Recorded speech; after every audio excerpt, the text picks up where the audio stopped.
Енем жүрегімде мәңгі тірі, оқыған, жазған Ләззат Әлдебай.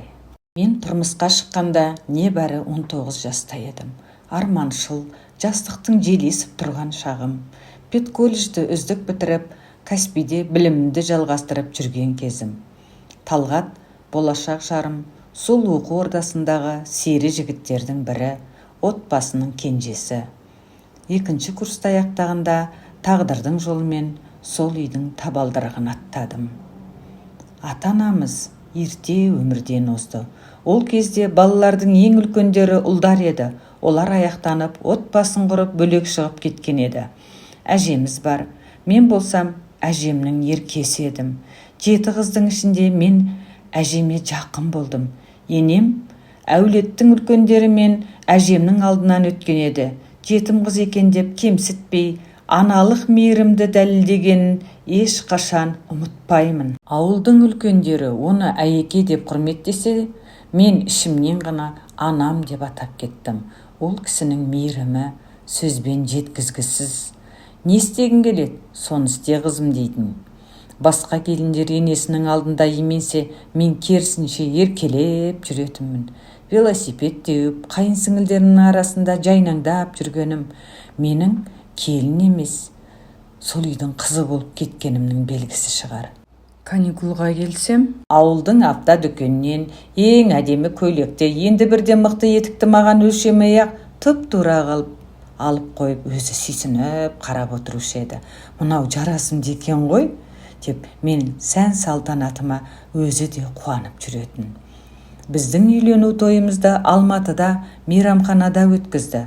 Бірақ бақ пен шаттыққа толы күндер ұзаққа созылмады.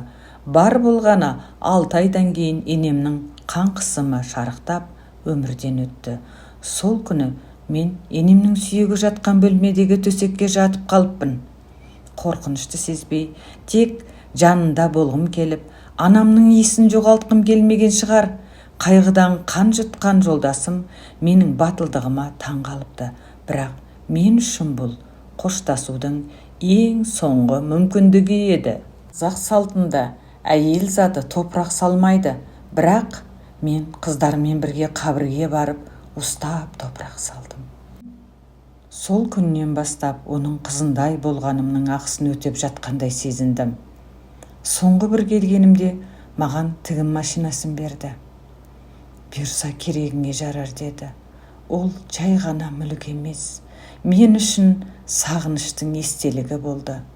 Бүгінде сол кісінің аманатын арқалап 9 немереміздің әжесі атанып отырмын.